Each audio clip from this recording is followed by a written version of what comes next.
Bom dia, boa tarde, boa noite. Estamos começando mais um Sonocast. Aqui é Greg Prudenciano. Sejam todos muito bem-vindos, queridos ouvintes, e a quem nos assiste também no YouTube. A nossa convidada de hoje é Giz de Oliveira. É a maior Relações Públicas do Brasil? Você fica incomodada com esse título? Não, eu recebo bem. É? Eu trabalhei duro para isso.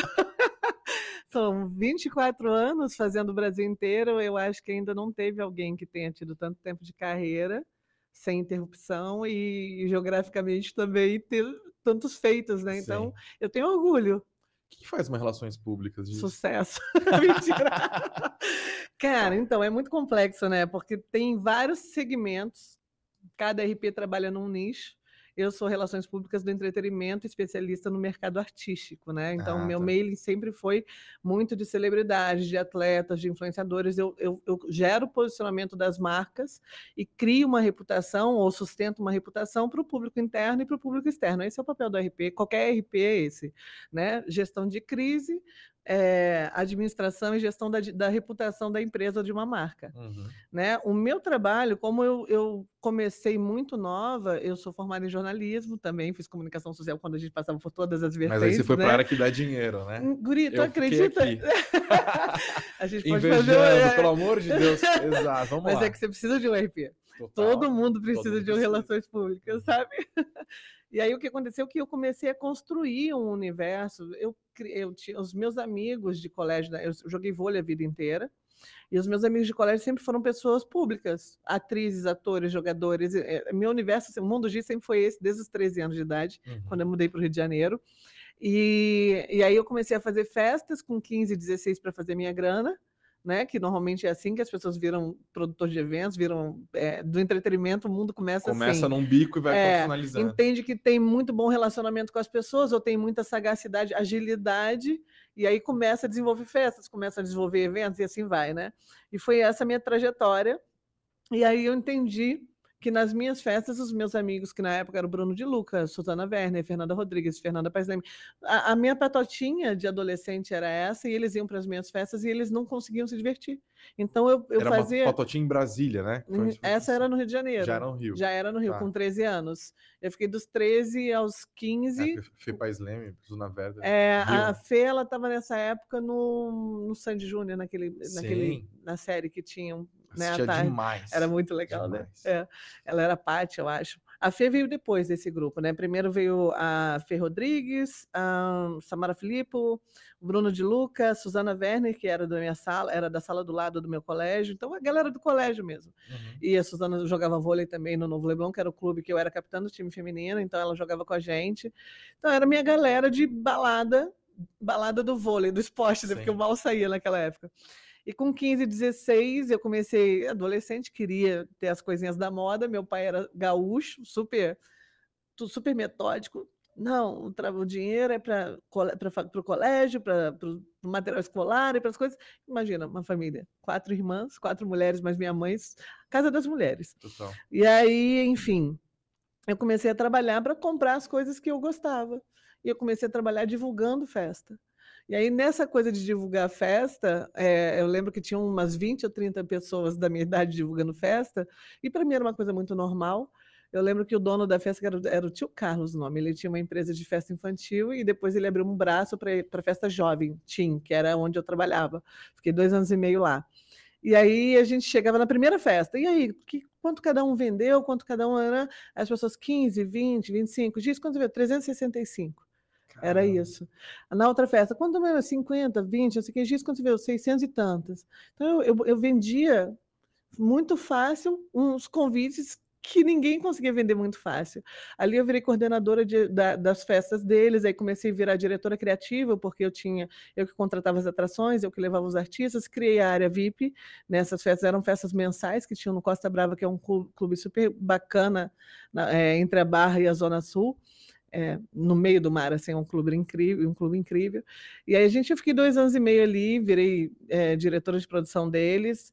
Dali me chamaram, aí meus pais voltaram para Brasília, eu voltei para Brasília com eles em 99 ou 6, não lembro.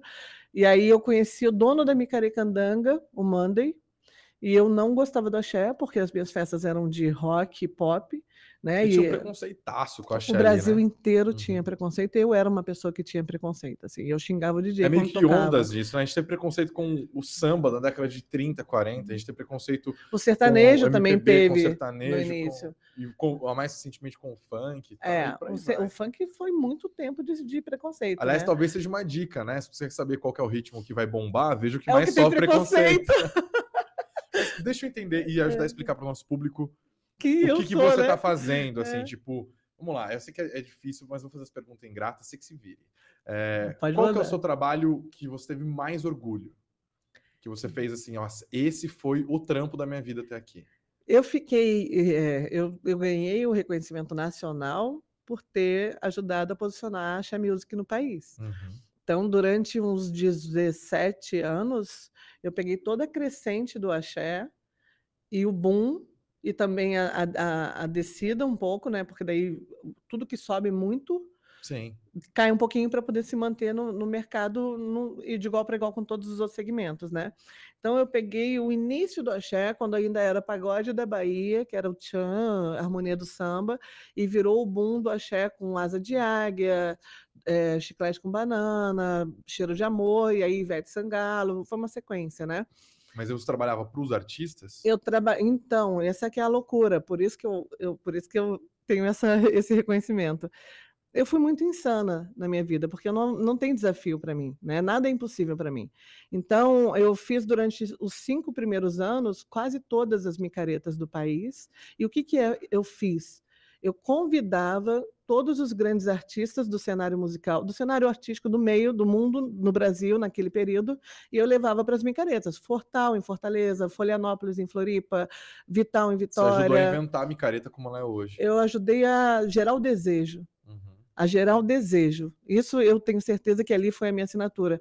Só que eu era contratada pelos camarotes oficiais, né? Então toda micareta tem um monte de camarote e tem o camarote oficial, que é o do dono do evento, que tem as principais marcas e que ditam o ritmo do evento inteiro numa micareta. As micaretas, antigamente, nesse período que eu estou falando, eram os maiores festivais do país. Não tinha nada parecido, assim. E quando eu falo, eu nunca contratei um artista para levar para mim comigo, e eu sempre levei todos de novela das 9, os maiores, as maiores referências do país andaram comigo durante esses 17 anos, e eu era contratada pelo camarote, só que, como eu era uma pessoa que eu era do rock and roll e eu não gostava do axé, quando eu subi no trio do Asa de Águia a primeira vez em Brasília, que estava com as atrizes todas e todo mundo dançando a manivela, Giz, vai, eu vi que eu não sabia nada, eu não gostava daquele universo. Só que aí onde está o pulo do gato? Eu fiquei impressionada, porque Brasília é muito seco, e naquele dia choveu e parou de chover muito. O trio andou, deu 3 ou 4 voltas. O cantor estava exposto durante 6 horas, cantando sem parar. A logística, a operação em cima de um trio elétrico era surreal. A operação da Micaracandanga, porque era um trio atrás do outro, era um mini carnaval. Surreal também, e a alegria das pessoas, não tinha muvuca, tinham pessoas muito felizes, de todos os tipos, abraçados felizes, pulando. Isso para mim, não tinha visto em nenhum outro tipo de música, nenhum outro tipo de festa. Eu fazia festa desde os 15. Eu Uhum. já estava ali com 19, 18, A energia 19. do axé mesmo te capturou, assim, Até né? hoje é isso. Uhum. E aí ali eu falei, cara, ok, depois de 5 anos eu estudei todo o mercado, eu demorei a entrar no Rio de Janeiro, eu era do Rio, e eu não fazia as micaretas do Rio porque eu não achava que condizia com a verdade da música da Bahia. Então eu ia para os eventos do axé no Rio e eu ficava para os donos, esse camarote não está digno de receber as pessoas que fomentam a marca, a música no Brasil. Esse palco, não sei o quê, esse público está entrando errado. Então eu ficava uma chata no evento dos caras, que não me conheciam direito, mas como eu fazia o Brasil inteiro, eles me ouviam. E aí eu fui fazer em 2002 o lançamento do Camarote Salvador no Carnaval de Salvador. Foi a primeira vez que eu fiz o carnaval. Eu fui em 2001 para ver como funcionava. Fui com a Gisele Fraga, que era a atriz mais estourada da época. Fui de convidada, fui de amiga dela, né, de acompanhante dela. E era um camarote de uma galera aqui de São Paulo, até B. Ferraz, eu acho que era isso, Bazinho. E aí eu entendi o universo. era uma réplica dos camarotes das micaretas, que eram muito estruturados, assim, tinham DJs do mundo inteiro tocando, era uma área, era um... E aí você viu business ali. Eu falei, é isso que eu quero. No ano que me chamaram para fazer o camarote Salvador, me chamaram para fazer o camarote Brahma no Rio, na Sapucaí, que era o ápice do glamour no mundo, né? Era o único camarote só de celebridades e tal, só para convidados e tal. E eu neguei fazer o camarote da Brahma para fazer o camarote Salvador, camarote Salvador em Salvador, né? E, enfim, obviamente por causa de dinheiro. Na época, o camarote da Brahma era muito glamour e posicionamento. E pouca grana. E nenhuma grana, praticamente. E camarote Salvador, por eu já ter um respaldo do Brasil inteiro, era 10 vezes o valor. Caramba. Eu tipo, ia ficar muito rica, sabe? Assim. E ficou, deu certo. Deu muito certo. Sim. Só que, por exemplo, hoje, eu pensando com a cabeça que eu tenho, eu talvez aceitasse fazer a Brahma para ter um posicionamento maior, porque isso é o que eu faço, eu gero posicionamento para as pessoas. Eu não me preocupei em fazer o meu posicionamento. Eu posicionei todas as grandes marcas que eu assinei, mas eu não me posicionei, eu só fazia a minha entrega. Sim. Eu vim a começar a me posicionar pelo mercado me dando feedback. Giz, você posicionou o Camarote Salvador, você posicionou o Camarote Skol, você fez o camarote da revista Quem, você fez o camarote da revista Cara, você fez o camarote da Sapucaí, Apoador, que é o mais desejado, você fez a carreira do Saulo Fernandes no Eva, você fez o reposicionamento do Grupo Eva quando ele estava embaixo, depois que a Ivete saiu. Você construiu junto com a Asa de Aiga todo o relacionamento de posicionamento deles no Brasil. E aí eu falei, cara, eu sou sinistra. Seu trampo parece ser o trampo mais legal do mundo, mas é trampo, né? Tem uma parte, imagino que deve ter muita chateação. Como que é a parte ruim, a parte escondida desse business? Guri, é muito louco. Toda vez que eu pego um trabalho, eu fico muito feliz. E aí, quando eu começo, eu fico muito chateada. Eu falo, cara, por que eu aceitei isso, cara? Putz, grilo. Eu falo, por que eu aceitei essa droga? Não tô acreditando. Eu já fico, tomara que acabe logo. Aí, normalmente, são 6 dias, 7 dias, 8 dias, né? Ou 3 dias. E eu falo, cara, que loucura, acaba. E é um sofrimento até a coisa engrenar. E aí, depois, quando tá no penúltimo dia pro segundo, eu falo, ai, não tô acreditando que já tá acabando. Cara, não tô acreditando, foi incrível. Aí fica... É louco. O que tem por trás? Mas quem tá do seu lado nesse período do pico de estresse, ele sofre também, as pessoas... Eu quase não tive assistente. Eu tive 3 assistentes na minha vida. Que você não precisa porque você é insuportável. Eu sou insuportável. Cara, é porque assim... a minha postura sempre foi muito consciente de que eu sou profissional do entretenimento. Então, eu sou uma pessoa que bebe água. Eu não bebo álcool. Eu sou uma pessoa que eu tenho uma responsabilidade. Então, se eu estou trazendo um grupo de convidados, que são as pessoas que vão fomentar ou formar aquela opinião pública, eu tenho que fazer aquilo dar certo para essas pessoas. Eu tenho que fazer a marca também ficar feliz com aquele posicionamento. Eu tenho que fazer o evento ver aquele grupo. Uhum. Então, eu tenho que ficar 24 horas ligada naquele movimento. Aquilo é meu trabalho e é o que eu me propus a entregar. Esse é o meu diferencial do mercado. Uhum. Para mim, sempre foi trabalho. Evento, para mim, entretenimento, show, é trabalho. Dificilmente você vai me ver me divertindo. Eu posso estar num grupo de artistas dançando e pulando feliz. Aquilo ali é uma estratégia. É para que os artistas fiquem à vontade. É para alguma situação porque que não você tem... é o contato, né? Eu você sei o que está acontecendo por trás da vida de cada um que eu convidei. Eu sei qual é a necessidade profissional e pessoal de cada um que está convidado ali comigo. Eu sei qual é a expectativa do meu contratante, eu sei qual é a expectativa do patrocinador, e eu sei que eu posso também abrir o leque para os artistas que estão no palco, no trio. Eu posso pegar as pessoas que estão aqui e gerar essa mídia para quem está longe, que não teria acesso a quem está no camarote, gerar essa mídia dos artistas que ficariam presos num camarote, numa caixinha, que eu acho um absurdo, porque você não entrega uma experiência completa quando você convida um artista ou contrata um artista, e você consegue fazer esse trânsito no meio do público, para que o público veja que o evento que ele pagou tem um Bruno Galeasso, tem uma Fernanda Souza, feliz, se divertindo, não trabalhando, não fazendo as 2 horas de presença.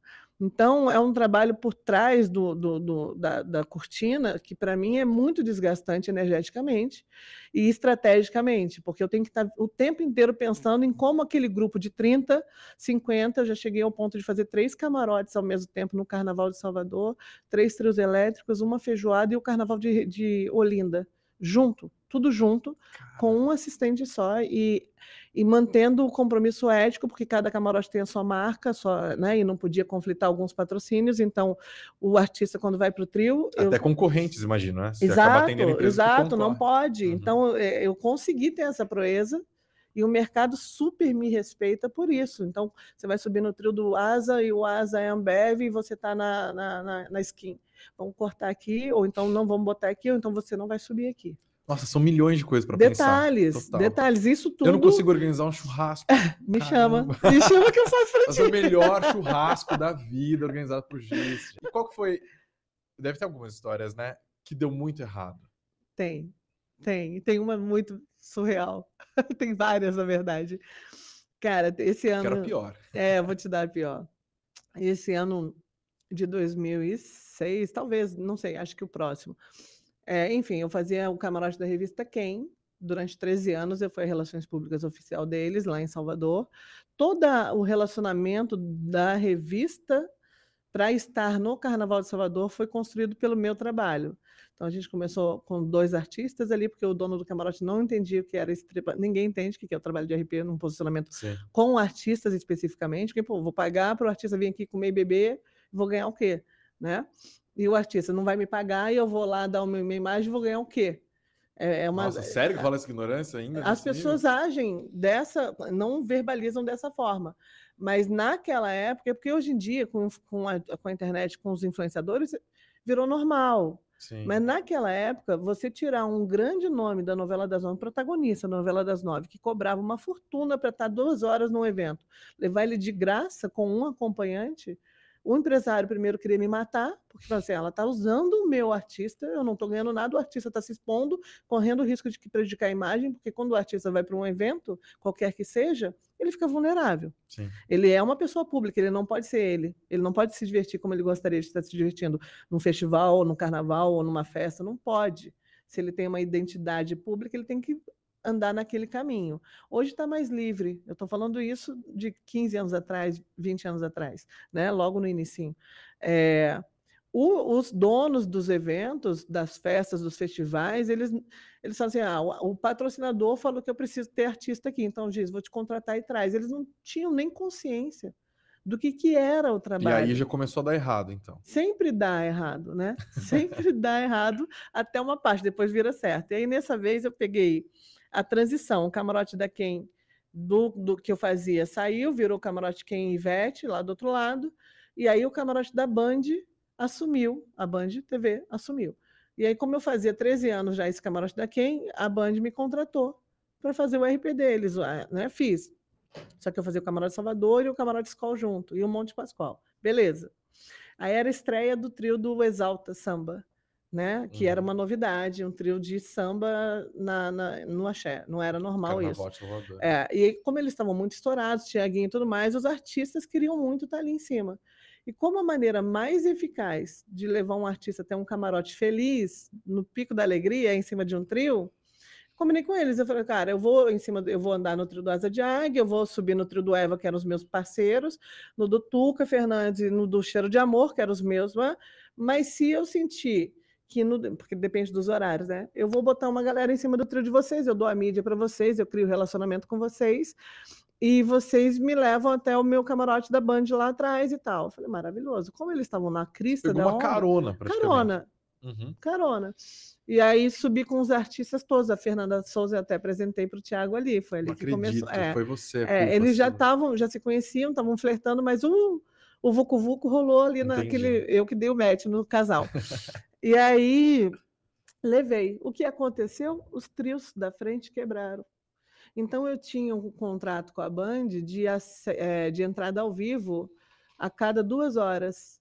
E eu tinha que ter pessoas. Então eu consegui, de longe, de onde eu estava em cima do trio, levar umas 15 pessoas, mas não eram tipo Fernanda Carla, Bi Branca do Nado Sincronizado, Lívia Lemos, na época que era do Sport TV, junto com a Ana Luísa Castro, uma galera que na época era muito celebridade de mídia, mas eu não tinha os grandes nomes da TV Globo, que eram a galera que estava, Paloma Bernardi, Fernanda Souza, povo da novela, Cheryl Menezes, que estavam comigo em cima do trio. E aí eu falei, bom, avisei para as pessoas, eu falei, gente, eu estou chegando aí. Ao todo, assim, eu cheguei, era para ter chegado no camarote da Band às 1h30 da manhã, 2 horas da manhã era o meu horário. Eu cheguei 5, porque atrasou tudo, foi na época que quebrava, agora não quebra mais, né? Mas na época que quebrou e teve um problema, os trios não conseguiram sair, então atrasou muito mesmo a saída. Eu não sei se foi só isso, não tive informação de estrutura do carnaval, mas eu sei que eu cheguei na frente do camarote e eu tinha levado o Neymar também esse ano. O Neymar estava lá. Só que o Neymar não estava no trio do Exalta. O Neymar eu tinha deixado no camarote de Salvador. E quando chegasse na frente do camarote, eu ia botar ele no trio. Fiz isso, mas é às 6 horas da manhã. Sim. E aí, quando eu cheguei no camarote da Band, os donos do camarote falaram assim, você fez um trabalho horrível, a gente ficou não sei o que, e começaram a me dar um esporro, assim, Aí eu peguei e falei, gente, pelo amor de Deus, eu trouxe mais de 20 pessoas aqui, não ficou sem, todo mundo entrou ao vivo. Mas você não trouxe os nomes que eu precisava, que você falou que traria. Eu falei, eu trouxe, estão aqui, em cima do trio, estão vindo aqui agora. Mas agora não serve e tal. Eu falei, pô, meu amor, presta atenção. Você está querendo ser Rede Globo sendo Band? Não vai dar certo. Você foi contratada pela Band depois disso? Não, então, foi bizarro. Porque daí ficaram muito chateados comigo, me demitiram. Foi a única vez que não deu certo o meu trabalho. Deu certo, mas não deu certo com a expectativa que eles estavam. Na casa da família Saad tem um quadro seu com X. Um X, assim, é tipo cancelada, sou eu. E aí, beleza, enfim, no ano seguinte foi ótimo, porque daí eu falei, gente, eu preciso de ajuda, então eu foquei nos atletas, eu levei o Galvão Bueno, que era meu sogro na época, eu falei, pelo amor de Deus, preciso de você lá. O Nauber, que era a seleção de vôlei brasileira, capitão, e uma galera de celebridades mesmo. É legal ter o Galvão Bueno como sogro? Eu amo o Galvão, cara. Eu acho uma das pessoas mais inteligentes de coração maior que eu conheci. Tem gente que ama, tem gente que odeia, eu amo. Uhum. E eu acho assim, qualquer pessoa que entende o universo do entretenimento, entende o universo do meio artístico, vai amar. Então, o Galvão é uma figura interessante porque ele é o Galvão Bueno há décadas e ele sempre será. Mas você trabalha num mercado, como qualquer outro mercado, que tem altas e baixas. O mercado em si e os produtos que você oferece, especialmente os próprios artistas, né? Como que funciona esse processo do artista perceber que está perdendo apelo? Eles choram para você e o mais interessante, como que você delicadamente fala, então, você não serve para esse trampo mais? Porque eu imagino que isso aconteça em algum momento, né? Então, cara, você é muito 2017, 2022 já passou. E ainda mais porque você está há quanto tempo nessa indústria? 24 anos. Então, em 24 anos, além dos artistas que sobem dessa, a gente teve uma revolução midiática, né? Global, internet, mudou. Os artistas hoje são os influenciadores. Exato. Então, eu imagino que é uma rotatividade de gente muito grande. Você, como profissional, tem que saber estabelecer. Então, cara, você... Casa dos Artistas 2005 não faz mais sentido. Não vai funcionar mais. Não vou vender mais. Como que funciona essa relação? Tem muita gente que tem mágoa com você por causa disso? Então, eu acho que eu tenho uma relação com o meio artístico muito... A minha vida, na verdade, um dos pilares principais é a verdade. Eu trabalho sempre na verdade e no profissionalismo. Então, quando eu tenho um projeto, eu nunca fiz lobby. Eu poderia e deveria ter feito.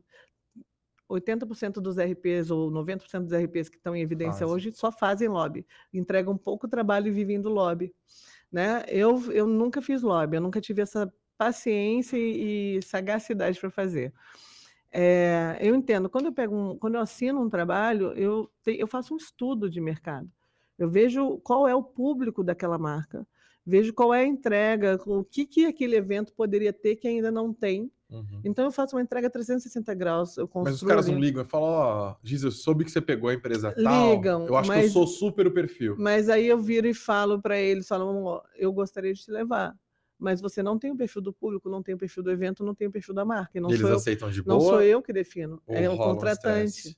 Eles ficam um pouco chateados, mas eu sempre...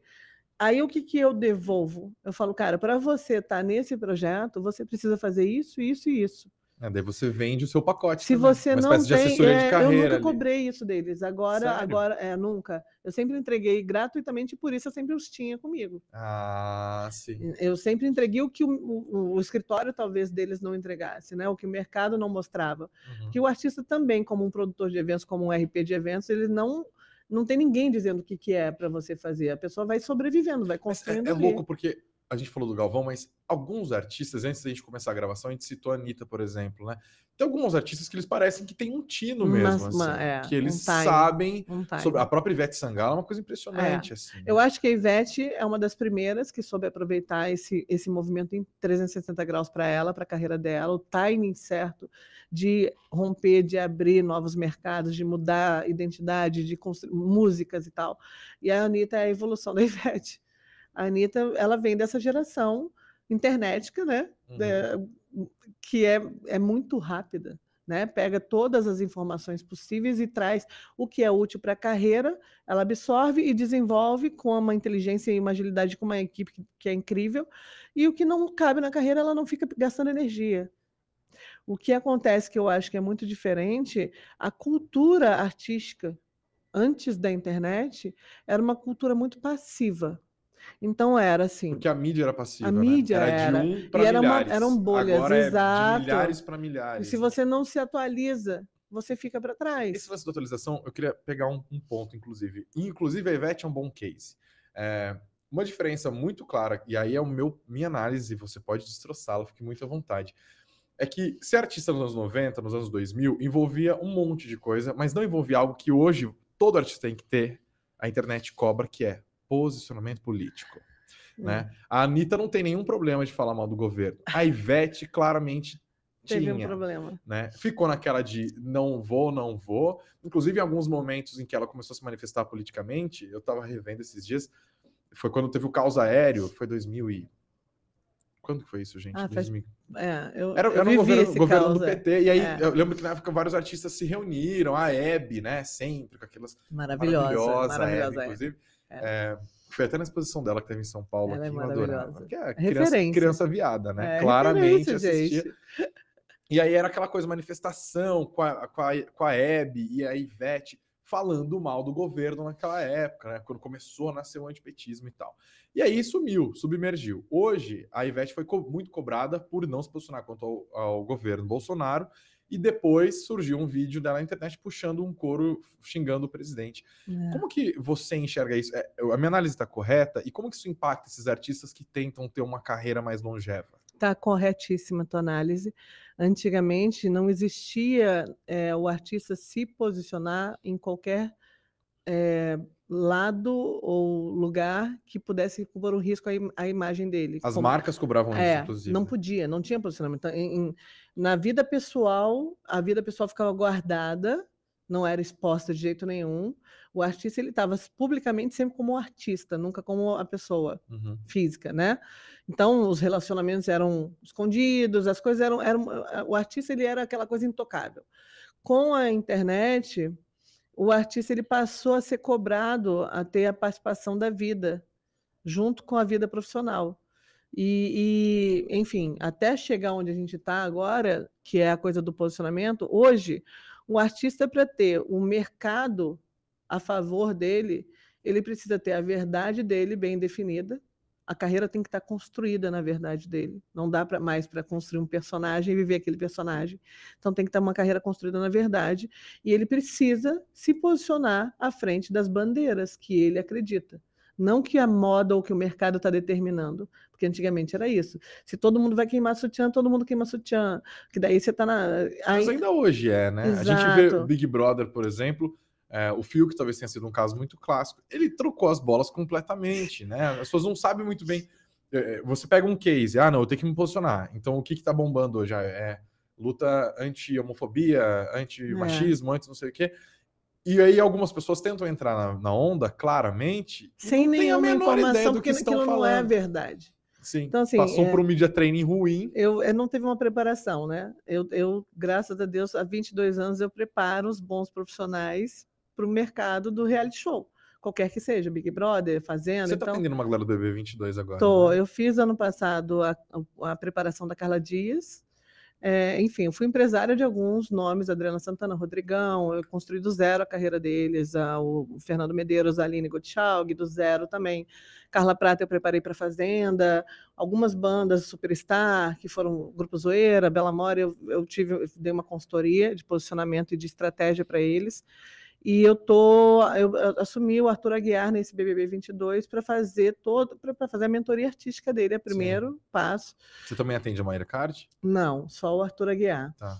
E aí eu fiz a mentoria dele e fiz a preparação para o BBB. E a preparação, eu tenho uma equipe especializada que trabalha junto comigo, que aí é o outro braço, né? Não é um trabalho de RP. O RP é uma ferramenta que eu uso para a estratégia da carreira, né?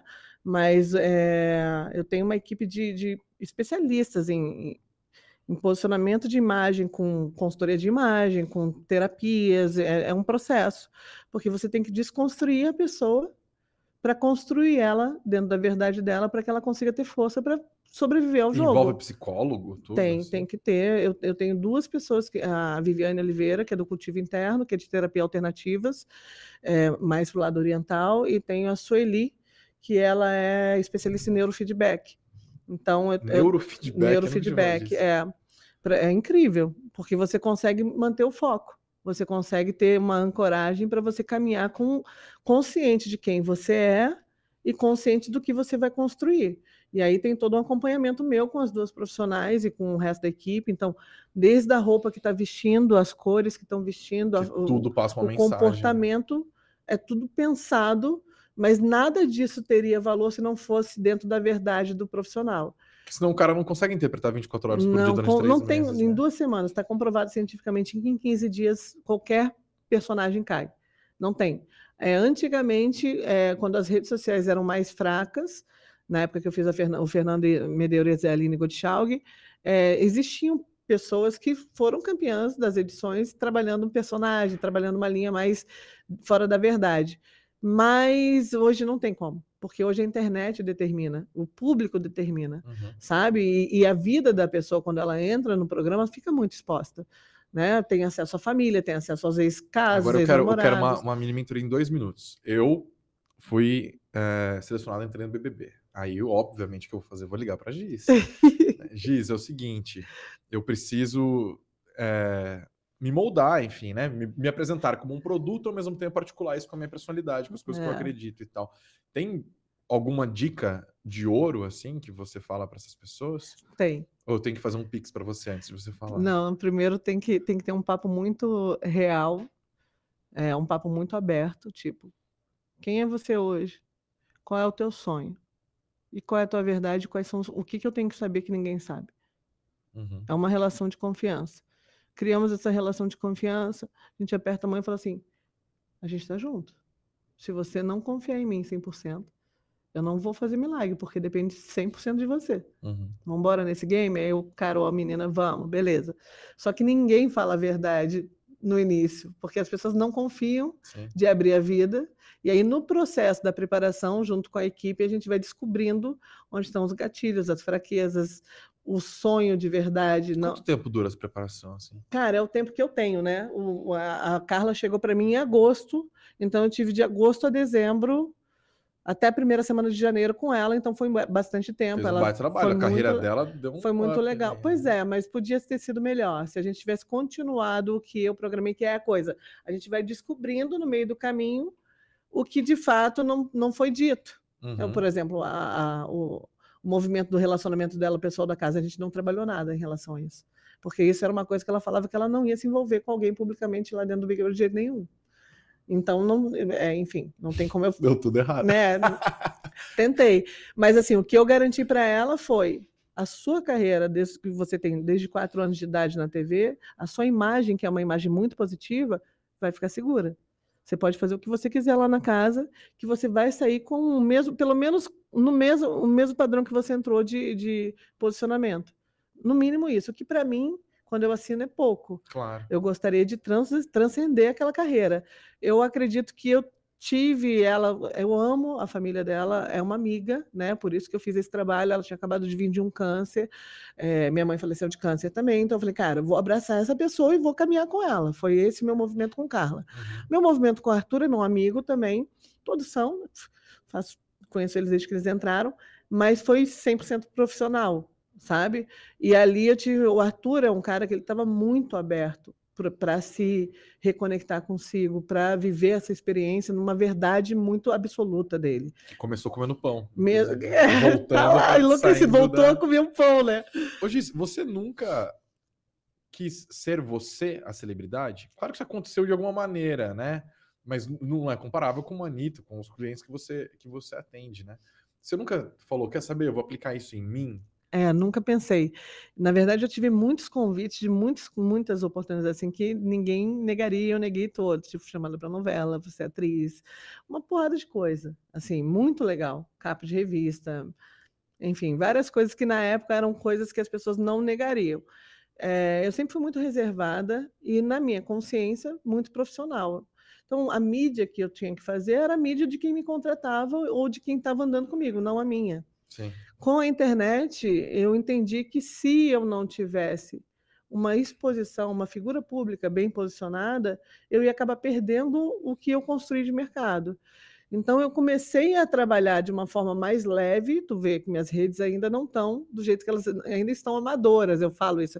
Ela tem a verdade, ela tem um olhar de posicionamento, ela tem os meus valores Mas muito você tem uma equipe nítidos. que trabalha para você? Não tenho ainda, né? Esse é um processo. Eu Mas você é tive. desconfiada para ter funcionário, mulher. Meu Deus. Não é nem isso. As pessoas não conhecem esse universo do meio artístico e do entretenimento como eu conheço. E é um universo que lida muito com o ego. Eu falo com o Neymar direto, sabe? Menino Ney, eu conheço ele antes dele estourar mundialmente. Ele foi de penetra no meu aniversário. Eu conheci o Neymar dessa forma. Ele foi de minha festa fechadinha, Neymar e o Exalta Samba, Thiaguinho, o Péricles e os meninos entraram de penetra. E a minha festa começou, sei lá, 9, 10 horas da noite no pé do Pão de Açúcar, lá no Rio, no Zozô, que nem existe mais. E a gente foi até às 7 da manhã, eles foram os últimos a ir embora, porque eles foram felizes ali. E eu entrego isso. Eu entrego, você vem para cá, você vai ser você comigo. Depois a gente é Hollywood, estrategicamente, mas quando você estiver comigo, você vai ser você comigo, porque eu estou sendo eu estou sendo eu com você. E aí eu tive algumas oportunidades de estar à frente da mídia, já apresentei programas de TV, o Circuito Carioca, é um programa lá do Rio que faz a cobertura do Carnaval, tudo, eu faço isso, eu ajudo eles há uns 6 anos, já fui repórter por um dia em alguns veículos e tudo mais. Quando eu me formei em jornalismo, a intenção era essa, era eu virar uma apresentadora esportiva, que esse era o meu caminho, né? Já que eu não ia ser jogadora de vôlei profissional, eu ia continuar no esporte de alguma forma. Só que, assim, eu nunca quis. Agora que eu vim morar em São Paulo, eu entendi que se eu não tiver, porque eu entendi todo esse meu universo, eu sou o elo de conexão entre o entretenimento, o meio artístico e esse movimento novo do empreendedorismo digital, do marketing digital. E eu acho um desperdício a maneira que as pessoas conduzem as relações nesses 4 mundos. Então, eu estou trazendo o meu mundo Giz para conectar todo mundo de forma verdadeira, por propósito, e que todo mundo ganhe alguma coisa muito além do que elas estão ganhando, além da grana, ganhar um posicionamento. E você foi estudar, então, tipo, 6 anos. SEO, técnica, tudo. Marketing digital, então, eu sou muito louca. ranqueamento. Eu estudei, na verdade, quase tudo, mas raso, superficialmente, eu não me aprofundei, porque eu entendi isso. Se você quer ter sucesso na sua vida, você se aprofunda no que você de fato é muito bom. Né? Eu sou muito bom em conectar as pessoas e sou muito bom em ter um olhar do mercado. Então, eu conecto e posiciono. Essa não tem ninguém melhor que faça. Não tem. Eu não conhecia ainda. Me apresento se tiver alguém que está tudo certo que a gente faz negócio. Mas eu não sou uma pessoa online, né? Eu vou me tornar uma autoridade online em pouco tempo, porque eu estou me estruturando para isso, mas não é para virar uma pessoa que tem notoriedade pública, ser famosa. Eu não tenho a menor paciência. É para dominar a linguagem. Assim. É para eu poder ter voz para a transformação que eu quero gerar no meio. É só por isso. Porque é como se eu tivesse assumido uma responsabilidade, o meio artístico, ele ainda está num caminho de adaptação e transformação. Né? Porque hoje os grandes artistas são as pessoas que têm milhares de seguidores, não mais as pessoas que são de novela das 9. Né? A emissora fechada, aberta, ela perdeu força para o streaming. Então, assim, mudou o poder da comunicação, o poder da influência mudou. Eu assumo uma responsabilidade com o grupo dos artistas para falar, olha aqui, eu tenho essa estrutura, eu tenho esse caminho, vem para cá, porque você está deixando dinheiro na mesa ou você está se afundando por não ter nenhum conhecimento ou por você estar envolvido no teu ego, no teu orgulho, no medo de Isso ter... não é um porre do seu trampo? Que, meu, Eu assim... amo isso. Não, o lance do ego Mas é muito atrelado, não tem como ser diferente, né? mas eu sou especialista em gestão de egos, né? É? É isso. E o Minha seu vida ego, é só como isso. é? Não existe ego. O meu ego, ele existe o suficiente para eu fazer a minha transformação. Não me domina. Ele é uma ferramenta para eu construir algo que seja bom para muito mais pessoas do que só para mim. E não bate o contrário, uma insegurança também? Eu sou escorpiana, né? Com um ascendente em Quase não leão. tem, sim. Não sei nem que Ah, nome, não sei nem não é que significa possível, Giz, não é isso. possível. Não tem um momento de um choro no banho, um sono atormentado, Não, uma eu choro muito. Eu sou uma perturbação. pessoa que eu choro com Rei Leão, eu choro de nervoso, eu choro rindo, eu choro. Uhum. Você vai me ver chorando muito, assim. Mas o meu choro é um choro ou de algum estresse, e ele não me para, ele me dá mais força para conseguir, sabe? Para mim, o que é impossível é a questão de 5 minutos a mais do que as outras pessoas. Eu realmente acredito. Se eu achar que aquilo não vai ser melhor do que as pessoas estão pensando sobre, eu nem faço.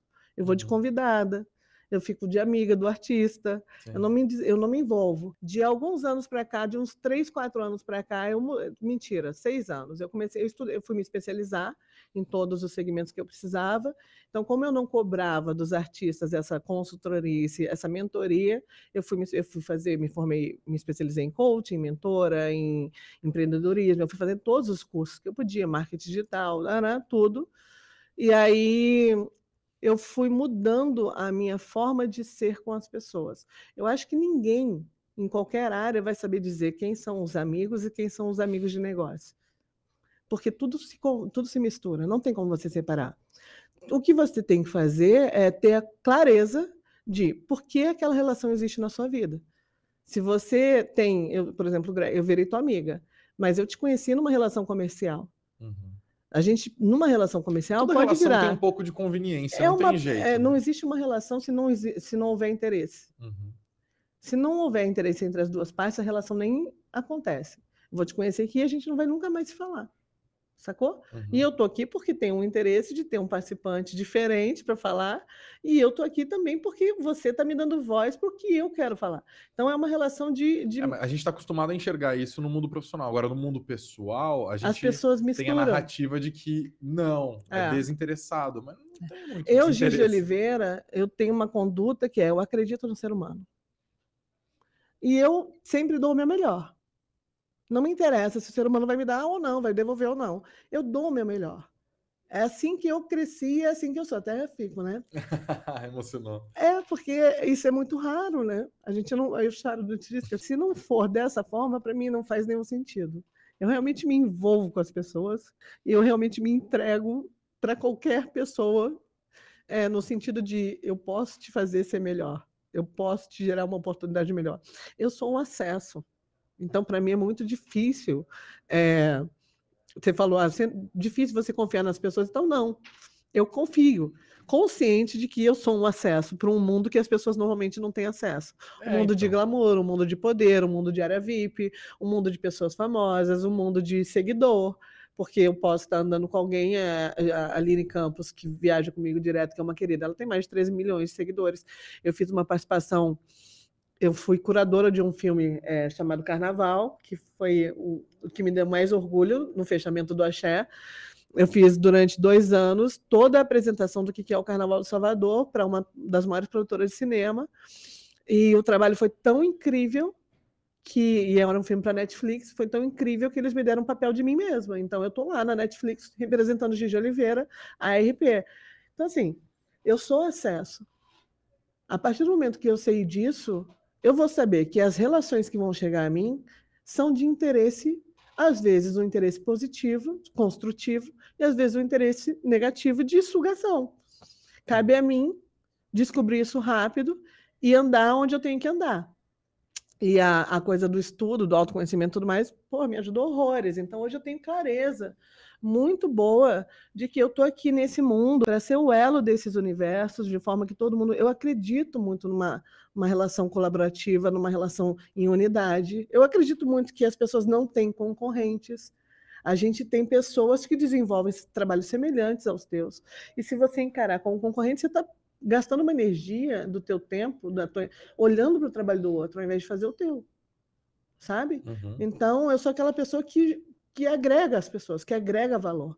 E a minha conduta é essa. Eu posso, em algum momento, e muitos momentos da minha vida, levar alguns puxões de tapete. Já rolou bastante. Sempre rola e sempre vai rolar. Não tem como, o ser humano é assim. Mas esses puxões doíam mais e passaram a doer menos ou ainda dói do mesmo jeito? Não, sempre dói, né? Mas eu não dou mais tempo para dor. Entendeu? Sim. Fica mais prático. Porque eu não tenho, eu sei, o que eu tenho muito pouco tempo agora para desenvolver o que eu tenho que desenvolver. Que eu quero gerar transformação nesses meios. E eu quero gerar transformação de valor. Eu quero gerar conexão de valor para as pessoas. Então eu não tenho tempo para o que não está caminhando junto com o propósito que eu tenho. Uhum. Então ficou muito mais fácil. A minha energia ela está canalizada para as pessoas que caminham nessa mesma onda que eu, que querem desenvolver as outras pessoas e o universo das pessoas como eu. Sim. As pessoas que vêm só para tirar proveito desse mundo, elas vão ficar ali um pouquinho de tempo, vão tirar o que tem e, pum, infelizmente vão perder a melhor parte da festa, que é a comemoração do feito, sabe assim? Sim. Infelizmente. Diz, ainda falando do mercado, e você sempre falou com o grande público, né? Sua preocupação enquanto profissional foi fazer com que os seus clientes falassem com o público mais amplo possível. Mas até pela mudança que a gente citou aqui, né, das redes sociais, a gente foi para um mundo completamente nichado, né? E pelo jeito, qualquer lição ali de marketing digital começa, encontra o seu público, né? Descubra, você falou que as pessoas não têm concorrentes, tem que descobrir o seu público, para quem você quer falar e tal. Você consegue acompanhar tudo? Porque, até falando do Big Brother mais uma vez, o susto mais comum do BBB feito para a internet, como a gente está vendo nas últimas edições, nunca ouvi falar de quem era Jade Picon. Nunca ouvi falar de não sei o quê. E aí você vai ver, a pessoa tem 20 milhões de seguidores. Milhões e milhões de seguidores. Você consegue acompanhar tudo isso? Você sabe quem são os caras do Twitch? Você assiste live do Casimiro? Como que funciona o seu consumo midiático? Então, o que eu consumo é o que o mercado está ou precisando, que são pessoas que talvez não tenham ainda notoriedade, mas já têm no seu nicho, estão muito grandes, tipo a Jade Picon. Ela é gigante no nicho dela. Uhum. Então, eu sei da existência dela. Quando eu entendo que existe uma brecha de mercado ou uma brecha minha com a Jade, por exemplo, obviamente eu vou me aprofundar, saber quem é a Jade, o que ela faz, como ela fez essa construção dela e o que o público dela espera. Então, a partir disso, eu trago para o meu jogo e eu desenvolvo meu jogo. Envolve muito estudo o seu trampo. É pesquisa. Uhum. É pesquisa, não tem nada que... Mas eu também tenho uma sensibilidade diferente. Talvez por eu ter crescido nesse universo, eu já olhe sabendo quais são as lacunas, né? Uhum. Então eu consigo entender, por mais que tenha mudado com a internet, toda a comunicação do país, do mundo, né? As ferramentas ainda são as mesmas, né? O caminhar do mercado ainda é o mesmo. Né? O 5G vai chegar, a maioria da massa não tem acesso à internet nesse nível que meia dúzia de pessoas tem, entendeu? Então, para mim, fica mais tranquilo, eu consigo rapidamente mapear o que o mercado está precisando e quem são as pessoas que podem conversar. Mas é assustador, por exemplo, o filme que eu fiz na Netflix, o Carnaval, a GK é uma das atrizes, e ela tinha milhões de seguidores, e logo na sequência teve o aniversário dela, a farofa da GK. Eu fiquei acompanhando justamente para me atualizar, porque ali não tinham pessoas... Golpe de marketing todas as pessoas que estavam ali, no mínimo, tinham 6 milhões de seguidores, no mínimo, era de 6 milhões para cima. Meia dúzia tinha de 1 milhão e pouco. Então, assim, é a coisa mais louca, porque em muito pouco tempo a pandemia teve muito reflexo disso, com certeza absoluta, porque antes da pandemia as pessoas que eram bem posicionadas trabalhavam ali uma média de 2 milhões e meio, 4 milhões de seguidores. A Carla Dias entrou no Big Brother ano passado com 2 milhões e poucos seguidores. Hoje ela tem 10, eu acho. Então, assim, olha o boom que a pandemia gerou no crescimento de influência, né? E aí a gente percebe que tem milhões de pessoas que têm milhões de seguidores que você nunca viu. E que você nunca vai ver se você não tiver antenado na farofa da GK, por exemplo. Ou no universo da Anitta, por exemplo. Mas nesses casos, você é mais procurado ou mais procura? Então, eu não sou a pessoa que procura. Tanto é, o Arthur veio brigar comigo. Eu não sabia que você preparava as pessoas para o reality show. Como é que você não me avisou? Eu estou brigando aqui com a minha advogada porque ela falou que você faz isso e eu estou falando que você é RP só. É a coisa de eu nunca ter me posicionado da forma que eu entrego. Agora está tendo essa construção. Eu não costumo procurar, porque eu também eu trabalho para um nicho enorme, mas eu trabalho com exclusividade.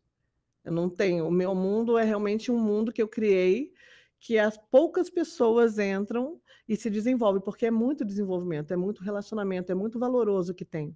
Sim, sabe? Se você ficar 5 minutos comigo, você vai conhecer as imagino pessoas que você mais acaba relevantes. cobrando, de certa forma, também pelo tempo, né? Quanto mais tempo você tem aquela pessoa que você mais conhece, mais personalizado, mais efetivo é o serviço. Como que funciona isso, inclusive? Você gera um boleto? Você faz um... Eu queria entender a parte business mesmo do negócio. Assim. É muito louco, né? O Arthur Aguiar te procura, falou, eu quero fazer o treinamento, são 2 meses antes do BBB. Eu tenho um amigo agora. Daí ele fala, faz um preço camarada. Então, os artistas, 90%, ou pedem desconto ou pedem permuta, porque é a cultura do artista, né? Sim. Mas quando é uma coisa que é realmente relevante e importante, a gente consegue ter meios de negociar, né? O formato que eu trabalho, eu tenho algumas frentes de trabalho. Eu trabalho como relações públicas, que é para sempre, né? Um RP que cria um posicionamento para a empresa. Que cria um posicionamento e conexões de valor mesmo. O trabalho de mentoria artística, que foi o que eu desenvolvi com o Arthur, e o trabalho de preparação artística para qualquer projeto. Qual dá mais dinheiro? Todos dão muito dinheiro. Nossa, você está muito rico. Eu vou ficar, eu já fiquei, já fui, então, todo grande... Chamar você para ser analista da Suno, todo grande, meu amor, eu preciso de vocês para minha vida. Nossa, por isso que eu estou aqui, não, é o interesse aí da conexão. Aqui, olha a conexão aqui. Ninguém chama o Thiago, pelo amor de Deus. Todo grande empresário ou empreendedor, ele tem umas curvas de fracasso, e quanto mais rápido você fracassar, mais rápido você chega ao sucesso, né? Financeiramente, eu tive essas subidas e descidas, né? Mercadologicamente, eu subi muito e eu desci, subia muito, eu sempre estou ali nadando na crista da onda, graças a Deus. Isso é uma construção de posicionamento, é a escolha do trabalho certo, né? E a gente virou... E aí tem meta? Tipo, eu tenho 5 milhões, se eu sair com 10, eu te pago Então, tem gente que trabalha dessa forma. Eu não trabalho dessa forma. Não tem como você ter segurança dessa entrega, porque o meu trabalho não depende 100% de mim. Depende 100% dele. Cara, sim. Todo artista tem uma expectativa muito grande e pouca entrega. Todo artista. Cantor, ator, atletas. Os atletas, eles são mais determinados. Por isso, talvez o Arthur esteja indo também, porque o Arthur tem uma carreira de atleta, né? Ele foi nadador.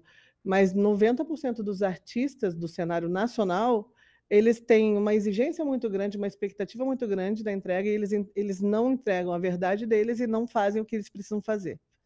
Né? Então, seu papo com os caras tem que ser muito reto. Retíssimo. Né? E agora, caminhando para o fim, a gente falou do lance da carreira, você falou dos seus altos e baixos. Como que é a sua relação com o dinheiro pessoalmente, assim? Algo que deslumbra ou você é daquela que gasta? A gente tá, para quem não está nos ouvindo e nos assistindo aqui, a Suno funciona no JK Iguatemi, né? Shopping mais caro da América Latina. Você vai descer e vai deixar metade da minha vida ali. Você é uma pessoa gastadora e tal. Como que é a sua relação com o dinheiro pessoalmente? Cara, minha relação com o dinheiro é maravilhosa. A gente tem um caso de amor a vida toda. O dinheiro é meu amor da minha vida. Mentira. Eu sem dinheiro no cenário, mentira.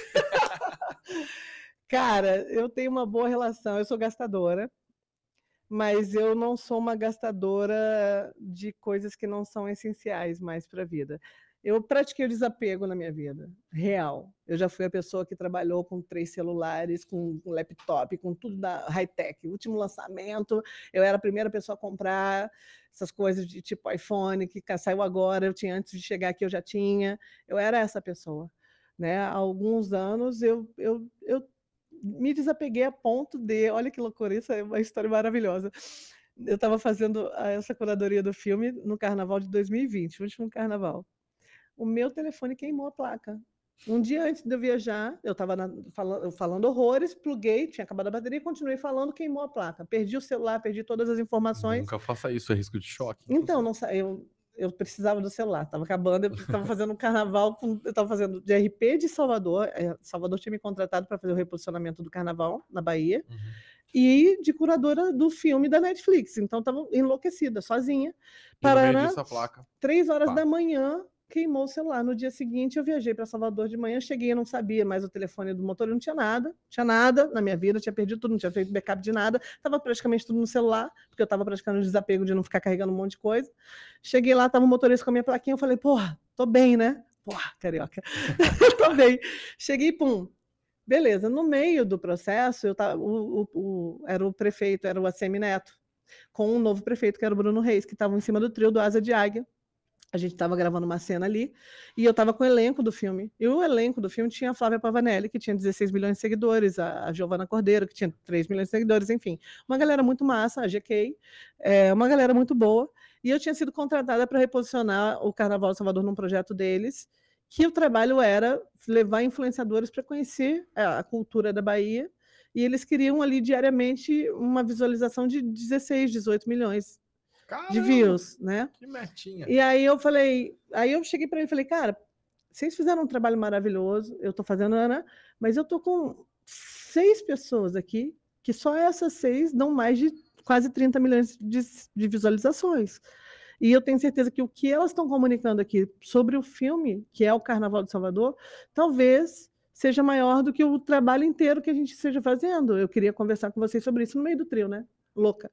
Aí o cara virou e falou assim para mim, mas você tá falando de quem? Eu falei assim, essa menina aqui, a Pavanelli. Ela tem 16 milhões de seguidores. Ele, eu não sei. Quem ela é? Daí eu fui abrir meu celular. Eu tinha pego o iPhone 5S, que era o único que eu tinha que funcionava. Nossa! Com uma capa horrorosa, sacou? Aí inspirou zero credibilidade. Imagina, puxar 1 hora para abrir o Instagram. Menino, ficou lendo um século. Aí a cena era assim, os 2 prefeitos, o prefeito atual e o futuro, olhando para a telinha do meu 5S, as atrizes, o diretor do filme, o Leandro Neri, e eu ali, caruda. Gente, sabe quando que eu farei isso? Há 5 anos atrás? Jamais eu falaria que meu telefone acabou a bateria. Eu era essa pessoa. Mas eu estava lá, cara, na boa, isso não me mede. O que eu entrego é infinitamente mais valoroso. Mas você tem alguma noção de educação financeira? Nenhuma. Assim? Nenhuma. Mas você sabe quanto você tem no banco agora? Sei. Então. Não vou perguntar, mas. Milhões. milhões. Piso onde eu piso que eu te consagro. Cara, eu tenho total noção, assim, eu passei, como eu estudei todos esses grandes players do mercado digital para vir para cá para São Paulo, eu estudei eles desde que eles eram do zero até o tamanho deles. Sim. Então, um dos caras que eu estudei muito foi o Thiago Negro, e ele fala sobre educação financeira, a transformação que ele diz entregar, e eu acredito, é sobre educação financeira, não é sobre investimentos, não é sobre cuidar, não. É ter uma mentalidade. É o prazo, ter uma mentalidade. Exato. É mudar a mentalidade. Antes do Thiago, quando eu entrei para esse universo de desenvolvimento pessoal, o meu primeiro movimento foi: eu preciso ganhar dinheiro ajudando as pessoas, porque eu amo ajudar as pessoas. Esse é meu movimento de alma. Então, eu vou parar de ficar ajudando as pessoas e vou começar a ver. Daí tinha esses grandes treinamentos de 4 mil pessoas pagando, sei lá, 3 mil reais. Imagina, as pessoas faziam 3, 4 milhões num final de semana. Total. Bizarro, né? E sem estresse, porque uma coisa é fazer 3, 4 milhões num Rock in Rio, mais, né? Enfim, vamos triplicar aí. Mas num evento, e passando um perrengue, porque evento é eventualidade. E fazendo um treinamento onde as pessoas estão disponíveis para se desenvolver. Eu falei, maravilhoso, quero isso para minha vida. Então, os primeiros cursos que eu fiz foram 2. O maior de treinamento de inteligência emocional, e o MMI, que é de um best-seller, como mudar sua mente. MMI, como é que é o nome, sabe? Mude sua mente. Não, Mente Milionária. É um livro, um best-seller do T. Harvey, que é super famoso, assim. É Como Ter uma Mente Milionária. É isso. E era uma imersão de 3 dias. E eu fiz esses 2 treinamentos, por quê? Todo mundo que eu perguntava, gente, o que mudou minha vida foi MMI, o método CIS, eu fui lá ver qual era, eu falei, cara, eu quero fazer isso, eu quero estar ali no palco, ajudando as pessoas a mudar a mentalidade. Então, ali, eu já entendi, eu nunca tive problema nenhum, de fato, com a minha mentalidade em relação ao dinheiro. O dinheiro não me move. Eu não me movimento por dinheiro. Dinheiro, para mim, é um fim, é uma consequência de um resultado de algo que eu construí ali que é incrível. Então, eu mereço ter toda a grana que eu almejo ter e que eu tenho hoje, mereço muito. Tenho uma consciência muito boa que eu desenvolvi de não trabalhar futilidade, não trabalhar... o que eu compro é porque eu quero. É porque me dá prazer. Eu estou pouco me lixando se as pessoas vão achar legal ou não. Não vai mudar minha vida. O que muda minha vida é eu ter uma estrutura boa para receber as pessoas que eu amo, para cuidar das pessoas que eu amo e continuar construindo a minha transformação de vida do mundo. É isso. Então, quanto mais dinheiro eu tiver, mais alcance eu vou ter para realmente mudar a mentalidade das pessoas para melhor. Para fazer com que as pessoas entendam que elas são capazes de ter sucesso. Elas são capazes de viver o sucesso, desde que elas estejam aptas a fazer o que precisa ser feito. E eu estou aqui para isso, para ajudar essas pessoas a fazerem o que elas precisam fazer. Então, a grana é muito bem-vinda na minha vida. Eu realmente tenho uma relação de amor mesmo. A gente toma vinho junto, a gente se namora. Melhor amigo, melhor amante. A gente se namora, eu troco ideia direto com eles. Às vezes eles dão uma sumida, né? Não atende, não Às responde vezes, o zap. porra, me deixa ali a semana sem saber se vai vir me encontrar.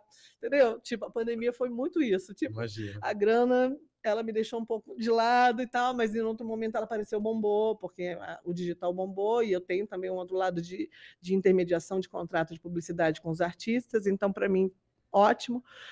Mas eu preciso de vocês na minha vida, eu já sei. A gente já vai desenvolver um acordinho aqui. Já trouxe até minha advogada aqui. Já Mike. trouxe? Ah, o Mike já está aí para a gente assinar nosso contrato. Mike, já vamos já vamos assinar aqui, Mundo G, Suno Cash, Suno. Depois a gente continua no cash, querer ouvir o teu parceiro, que louca. Tamo junto. Quero ganhar esse dinheiro todo, pelo amor de Deus, ultimamente. Eu vim pra cá pra gente dominar o mundo. É isso aí. Pelo bem. Que delícia dominar o mundo numa quarta-feira de Comitê de Política Monetária, inclusive, a gente Tu tá gravando aqui. Tu vê? Giz, muito obrigado, viu, por ter vindo. Eu adorei, foi uma delícia a nossa conversa, aprendi horrores aqui.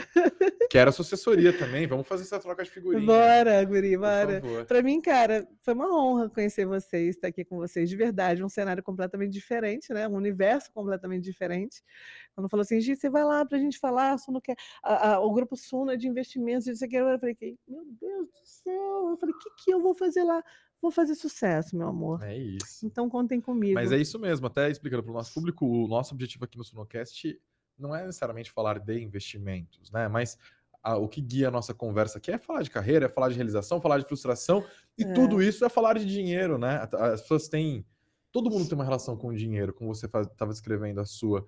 Mas porque só algumas pessoas falam sobre dinheiro? Todo mundo tem algo a dizer com o dinheiro, porque ele faz parte da vida de todo mundo. Então, quantas pessoas que não falam de dinheiro são pessoas que precisam tratar lá atrás. Exatamente. Isso na família. Exatamente. Existem tratamentos, pessoas, pelo amor de Deus. Dinheiro não pode ser uma dor, dinheiro tem que ser amor. Sim. Se você não tem dinheiro, você não desenvolve sua missão na Terra e aí acabou. É isso aí. Obrigada. Obrigado, valeu pela audiência, pessoal. Não se esqueçam do nosso like, de compartilhar o nosso conteúdo e sejam sempre muito bem-vindos. Esse foi mais um Sunocast.